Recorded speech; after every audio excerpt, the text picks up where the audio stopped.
ओम शांति।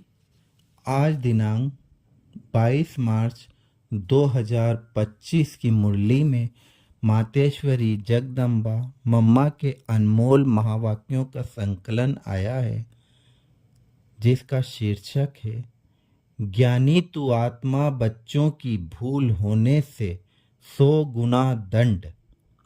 ज्ञानी तू आत्मा बच्चों की भूल होने से 100 गुना दंड। इस अविनाशी ज्ञान यज्ञ में आए साक्षात परमात्मा का हाथ लेकर फिर कारणे अकारणे अगर उनसे विकर्म हो जाता है तो उसकी सजा बहुत भारी है।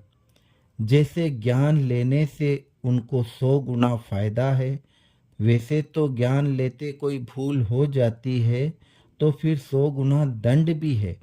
इसलिए बहुत खबरदारी रखनी है। भूल करते रहेंगे तो कमज़ोर पड़ते रहेंगे। इसलिए छोटी बड़ी भूल को पकड़ते रहो। आइंदा के लिए, आगे के लिए परीक्षण कर चलते चलो। देखो, जैसे समझदार बड़ा आदमी बुरा काम करता है तो उनके लिए वह बड़ी सजा है, और जो नीचे गिरा हुआ आदमी है कुछ बुरा काम करता है तो उनके लिए इतनी सजा नहीं है।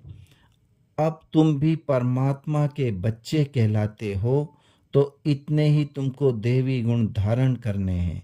सच्चे बाप के पास आते हो तो सच्चा होकर रहना है।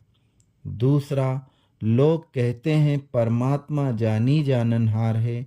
अब जानी जाननहार का अर्थ यह नहीं है कि वह सबके दिलों को जानता है, परंतु सृष्टि रचना के आदि मध्य अंत को जानने वाला है। बाकी ऐसे नहीं, परमात्मा रचता, पालन करता और संहार करता है। तो इसका मतलब यह है कि परमात्मा पैदा करता है, खिलाता है और मारता है, परंतु ऐसे नहीं है। मनुष्य अपने कर्मों के हिसाब किताब से जन्म लेते हैं। इसका मतलब यह नहीं है कि परमात्मा बैठ उनके बुरे संकल्प और अच्छे संकल्पों को जानेगा। वो तो जानता है कि अज्ञानियों के दिल में क्या चलता होगा। सारा दिन मायावी संकल्प चलते होंगे, ज्ञानी के अंदर शुद्ध संकल्प चलते होंगे। बाकी एक एक संकल्प को बैठ थोड़े ही रीड करेगा। बाकी परमात्मा जानता है अब तो सबकी आत्मा दुर्गति को पहुंची हुई है। उन्हों की सदगति कैसे होनी है, यह सारी पहचान जानी जाननहार को है। अब मनुष्य जो कर्म भ्रष्ट बने हैं उनको श्रेष्ठ कर्म कराना, सिखलाना और उनको कर्म बंधन से छुटकारा देना, यह परमात्मा जानता है। परमात्मा कहता है, मुझ रचता और मेरी रचना के आदि मध्य अंत की सारी नॉलेज को मैं जानता हूँ। वह पहचान तो तुम बच्चों को दे रहा हूँ।